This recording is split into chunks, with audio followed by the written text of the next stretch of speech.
Good morning everybody. आज हमारे channel ITI tutor M के माध्यम से फीलर गेज एवं इसके प्रयोग के बारे में बताया जाएगा कि फीलर गेज क्या है और इसका प्रयोग क्या है। तो ये जो चित्र देख रहे हैं इसी को हम फीलर गेज बोलते हैं। विशेषताएं, फीलर गेज की क्या विशेषताएं हैं? तो फीलर गेज में कई कठोर एवं टेम्पर स्टील के अलग अलग मोटाई के ब्लेड होते हैं जो कि स्टील केस में लगे होते हैं। तो यहां हम देख रहे हैं ये जो फीलर गेज है तो इसमें अलग अलग मोटाई के कई ब्लेड होते हैं और इस सभी ब्लेड को एक एक केस मतलब एक स्टील का बॉक्स होता है और उस बॉक्स में सभी ब्लेड को एक स्क्रू की सहायता से कस दिया जाता है। ये जो देख रहे हैं इसी को हम फीलर गेज बोलते हैं और फीलर गेज में कई कठोर एवं टेम्पर स्टील के अलग अलग मोटाई के ब्लेड लगे होते हैं। तो यहां देख रहे हैं इसमें बहुत सारे ब्लेड लगे हुए हैं जो कि कठोर एवं टेम्पर है और अलग अलग मोटाई के हैं। तो यहां हम देख सकते हैं सभी ब्लेड में उसका मोटाई अंकित है। जैसे यहां देखिए 0.85 mm, 0.90 mm, 0.95 mm और यह ब्लेड स्टील केस में लगे होते हैं। तो ये जो देख रहे हैं इसी को स्टील केस बोलते हैं ये, और इसी स्टील केस में सारे ब्लेड को कसा जाता है।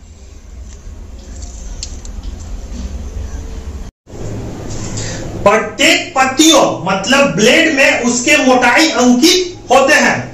तो इसका जो जितना ब्लेड है तो उस ब्लेड पर उस ब्लेड का मोटाई अंकित होता है। जैसे यहां देख ले 0.03 mm, 0.04 mm।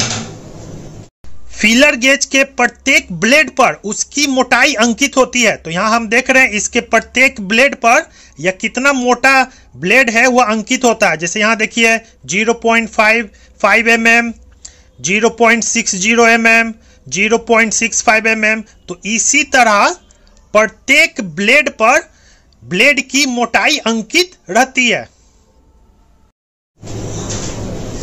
BIS सेट, तो भारतीय मानक के अनुसार फीलर गेज के 4 सेट होते हैं। सेट 1, सेट 2, सेट 3 और सेट 4। तो यहां हम देख रहे हैं यह सेट नंबर 4 है। तो इसी तरह भारतीय मानक के अनुसार फीलर गेज 4 सेट में होते हैं। सेट 1, सेट 2, सेट 3 और सेट 4। भारतीय मानक के अनुसार ये जो फीलर गेज है तो फीलर गेज 4 सेट में होते हैं। Set number 1, set number 2, set number 3 और सेट नंबर 4। तो ये जो फीलर गेज है तो यह सेट नंबर 4 है। तो इसी प्रकार सेट नंबर 1 होता है, सेट नंबर 2 होता है और सेट नंबर 3 होता है। फीलर गेज सेट नंबर 1, 2, 3 और 4 में जो कि ब्लेड की संख्या के अनुसार एवं उसकी मोटाई के अनुसार अलग अलग होते हैं। न्यूनतम 0.03 mm से 1 mm तक 0.01 mm के स्टेप से बढ़ते हैं। तो यहां हम देख रहे हैं ये जो फीलर गेज है तो इसमें प्रत्येक सेट में ब्लेड की संख्या अलग अलग होती है और ब्लेड का मोटाई अलग अलग होता है। प्रत्येक सेट में जो 4 सेट है, set number 1, set number 2, set number 3 और सेट नंबर 4। तो इसमें न्यूनतम 0.03 mm का ब्लेड होता है। ठीक है, मतलब फीलर गेज में जो सबसे कम मोटाई वाला ब्लेड होता है वह 0.03 mm होता है और 0.03 mm से 1 mm तक यह 0.01 mm के स्टेप से यह बढ़ता है। जैसे देख ले 0.01 तो किस स्टेप से बढ़ रहा है? 0.01 के। तो इसमें नेक्स्ट स्टेप हो जाएगा 0.04, 0.05, 0.06 से लेकर 1 mm तक यह 0.01 mm के स्टेप से आगे बढ़ता है। फीलर गेज सेट नंबर 1, 2, 3, 4 में जो कि ब्लेडों की संख्या के अनुसार एवं मोटाई के अनुसार अलग अलग होते हैं। मतलब कि प्रत्येक सेट नंबर में जो यह ब्लेड की संख्या है अलग अलग होता है और उसका मोटाई भी अलग अलग होता है। इन सेटों में न्यूनतम 0.03 mm से 1 mm तक 0.01 mm के स्टेप में होता है। तो यहां हम देख लें कि सबसे न्यूनतम ब्लेड का मोटाई कितना है 0.03 mm, फिर इसके बाद 0.04 mm, फिर यहां देखिए 0.05, 0.06, फिर देख रहे हैं 0.07, फिर 0.08, फिर यहाँ पे 0.09 और फिर यहाँ देख रहे हैं 1 mm। तो 0.03 mm से लेकर 1 mm तक इसका मोटाई 0.01 mm के स्टेप में बढ़ता है। आमतौर पर ब्लेड की लंबाई 100 mm होता है। तो ये जो फीलर गेज का ब्लेड है तो इसका लंबाई आमतौर पर 100 mm होता है। आमतौर पर फीलर गेज के ब्लेड की लंबाई 100 mm होती है। मतलब इसका जो ये ब्लेड देख रहे हैं,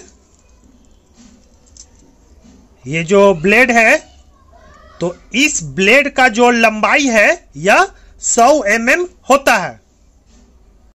अब एक उदाहरण देख लें। भारतीय मानक के सेट नंबर 4 में विभिन्न मोटाई के निम्नलिखित 13 ब्लेड होते हैं।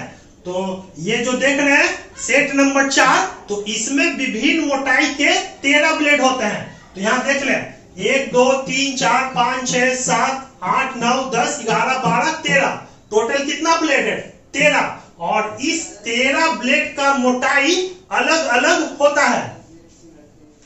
भारतीय मानक सेट संख्या 4 में विभिन्न मोटाई के 13 ब्लेड होते हैं। तो ये देख रहे हैं सेट नंबर 4 है और इसमें विभिन्न मोटाई के 13 ब्लेड है। जैसे यहां देख लें ब्लेड नंबर 1 0.03 mm, फिर ब्लेड नंबर 2 0.04 mm, और ये देखिए ब्लेड नंबर 3 0.05 mm, फिर 0.06 mm, फिर 0.07 mm, फिर देखिए 0.08 mm, फिर 0.09 mm, फिर 0.10 mm, फिर 0.15 mm, फिर 0.20 mm, फिर 0.30 mm, फिर 0.40 mm, और फिर यहां देख रहे हैं 0.50 mm। मतलब सेट नंबर 4 में कुल 13 ब्लेड होते हैं। किसी सेट में फीलर गेज के साइज को ध्यान पूर्वक चयन किया जाना चाहिए ताकि न्यूनतम संख्या में फीलर गेज के ब्लेड द्वारा परिमाप की अधिकतम संख्या प्राप्त की जा सके। तो यहाँ हम देख रहे हैं यह एक जॉब है और इस जॉब के बीच में जो गैप है इसे हमें फीलर गेज के द्वारा चेक करना है। तो इस गैप का मोटाई है 1.18 mm। तो इस गैप को नापने के लिए हम यहाँ देख रहे हैं 4 ब्लेड का यूज किए हैं, 1 mm का और फिर 0.04 mm का, फिर 0.06 और फिर 0.08। तो इस चारों को जोड़ते हैं तो 1.18 mm होता है।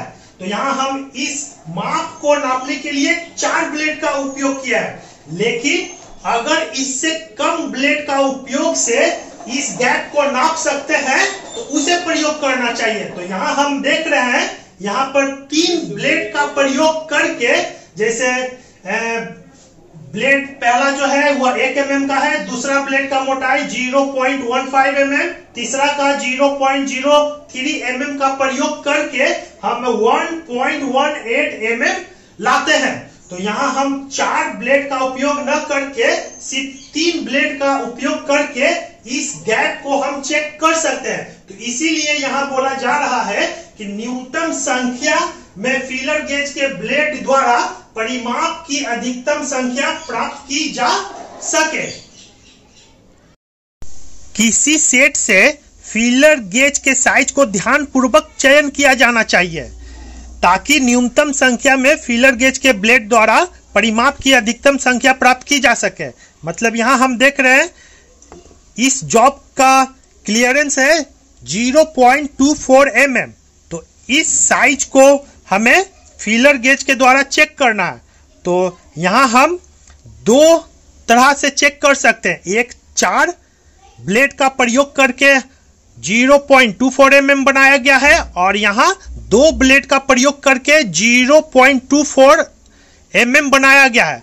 तो हम 4 का प्रयोग नहीं करते हैं, यह गलत है।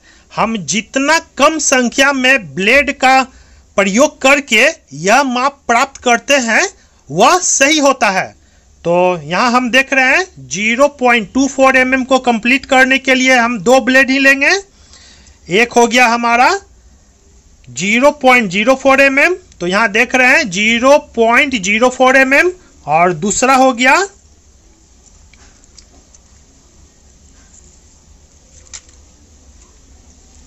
और एक ब्लेड है हमारा 0.20।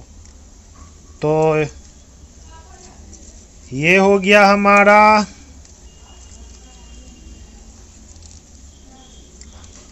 ये देखिए, ये जो 2 ब्लेड है, एक ब्लेड हो गया हमारा 0.20 mm और एक 0.04 mm। तो मात्र इस 2 ब्लेड के प्रयोग से हम इस माप को प्राप्त कर सकते हैं और फिर हम इसके बीच क्लियरेंस को चेक करते हैं।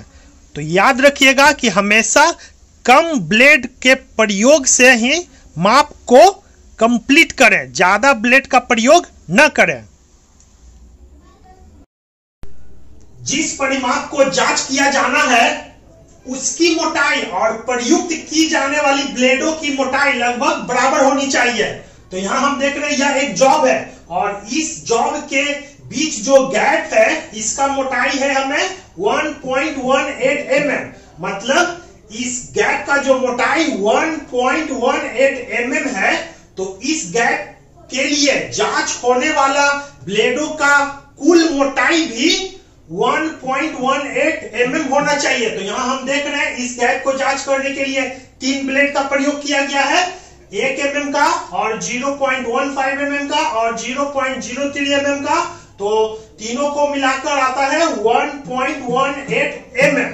मतलब जिस गैप को हमें चेक करना है उसका मोटाई और प्रयुक्त फीलर गेज का मोटाई दोनों सेम होना चाहिए, तभी हम इसके गैप को चेक कर सकते हैं।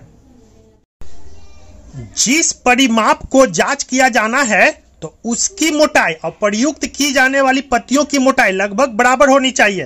तो यहां हम देख रहे हैं इस जॉब के बीच क्लियरेंस कितना है 0.24 mm।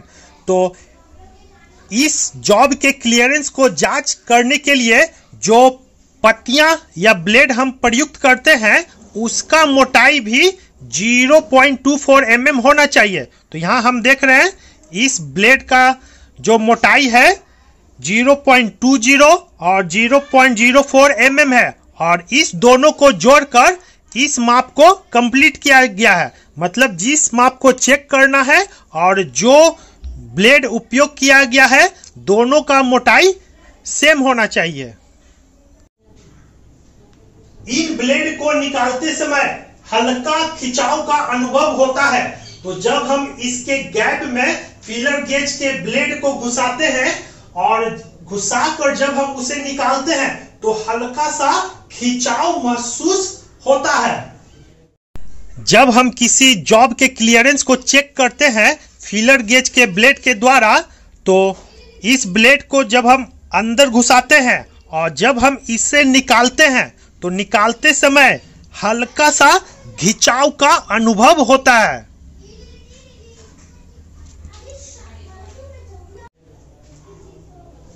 इन गेजों को प्रयोग करते समय महसूस करने की अच्छी समझ से परिशुद्धता आती है।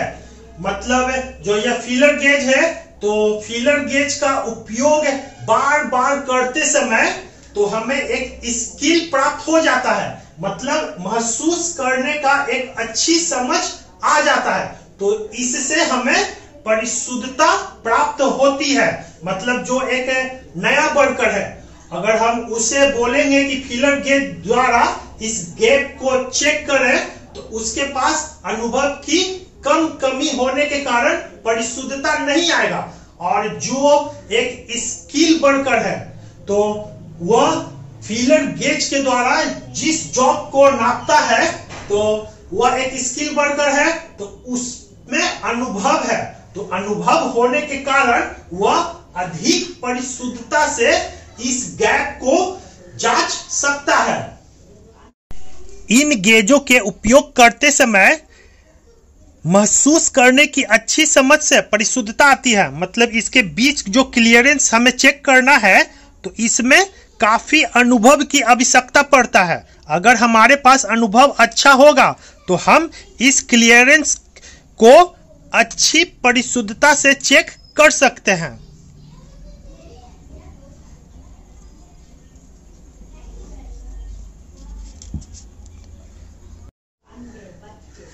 फीलर गेज का उपयोग आपस में मिलने वाले पुर्जों के बीच अंतराल मतलब गैप की जांच करना। फीलर गेज का उपयोग आपस में मिलने वाले पुर्जों के बीच क्लियरेंस की जांच करना है। जैसे ये आपस में मिलने वाला दो पार्ट है और इसके बीच अगर क्लियरेंस है, तो कितना क्लियरेंस है हम यह फीलर गेज की सहायता से चेक करते हैं। तो इसके बीच जो क्लियरेंस है उसमें ब्लेड को घुसाते हैं। तो यहां देख रहे हैं, जब इस ब्लेड को घुसा रहे हैं तो इसमें बहुत गैप है, तो फिर दूसरे ब्लेड को जोड़कर हम मोटाई को बढ़ाते हैं और ये देख रहे हैं कि यह सही मोटाई है। और फिर जो ब्लेड पर जो इसका मोटाई अंकित है, इसको आपस में जोड़ देते हैं, तो इस जॉब के बीच जो क्लियरेंस है वह कितना है वह हमें मालूम हो जाता है। स्पार्क प्लग के गैप को जांचने एवं सेट करने के लिए फीलर गेज का प्रयोग है स्पार्क प्लग। तो ये जो देख रहे हैं इसी को स्पार्क प्लग बोलते हैं। और इसके बीच जो गैप होता है, ये देखिए यहाँ पे जो गैप होता है, तो इसे जांचने के लिए एवं सेट करने के लिए फीलर गेज का प्रयोग करते हैं। जैसे यहाँ पे देख रहे हैं, यहाँ पे ये गैप है, तो इस गैप को हम चेक करते हैं। तो इसे जांचने के लिए देख रहे हैं, अगर यह अधिक होता है तो इसे हम सेट भी करते हैं और सेट कर फिर इसके क्लियरेंस को फीलर गेज के ब्लेड के द्वारा चेक करते हैं।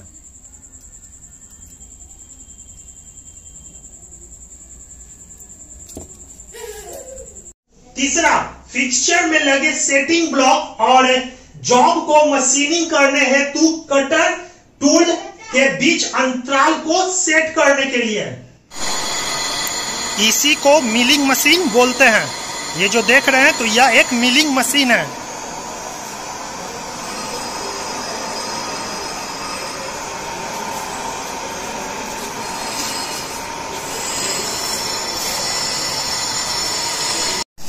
तो यहां हम देख रहे हैं यह मिलिंग मशीन का कटर है और यह जॉब है, और ये जो देख रहे हैं यह फिक्सचर है और यह फिक्सचर में लगा सेटिंग ब्लॉक है। और ये जो हमारे हाथ में देख रहे हैं इसे हम फीलर गेज बोलते हैं। ठीक, तो फीलर गेज का प्रयोग है फिक्सचर में लगे सेटिंग ब्लॉक और कटर के बीच क्लियरेंस को सेट करने के लिए प्रयोग होता है। तो इसके बीच क्लियरेंस कैसे सेट करते हैं इसे हम जान लें। तो सबसे पहले कटर को सेटिंग ब्लॉक के पास लाते हैं,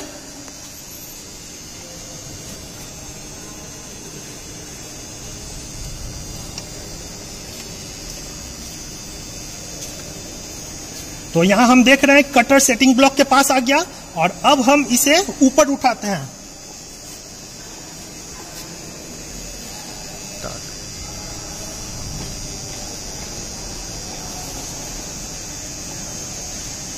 तो यहां देख रहे हैं कटर सेटिंग ब्लॉक के पास आ गया और इस दोनों के बीच में यहां हम देख रहे हैं फीलर गेज पे इंडिकेट है 0.25 mm।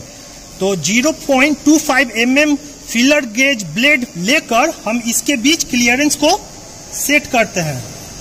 तो यहां देख रहे हैं कि अभी भी थोड़ा गैप है, तो इसे हल्का सा और ऊपर उठाते हैं। तो अब हम यहाँ देख रहे हैं कि 0.25 mm यहाँ सेट हो चुका है।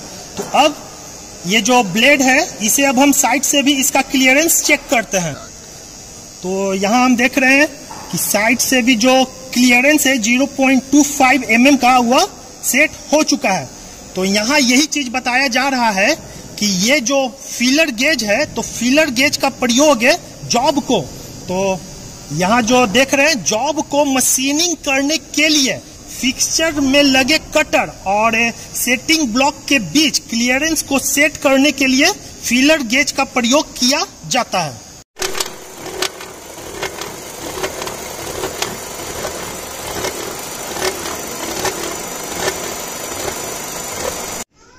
चौथा, बेयरिंग अंतराल की जांच करना एवं मापना।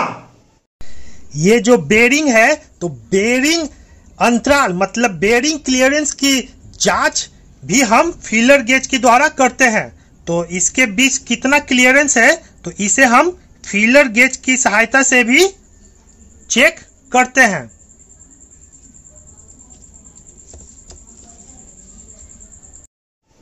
पांचवा, अन्य कई उद्देश्यों में जहां एक निश्चित क्लियरेंस रखना होता है।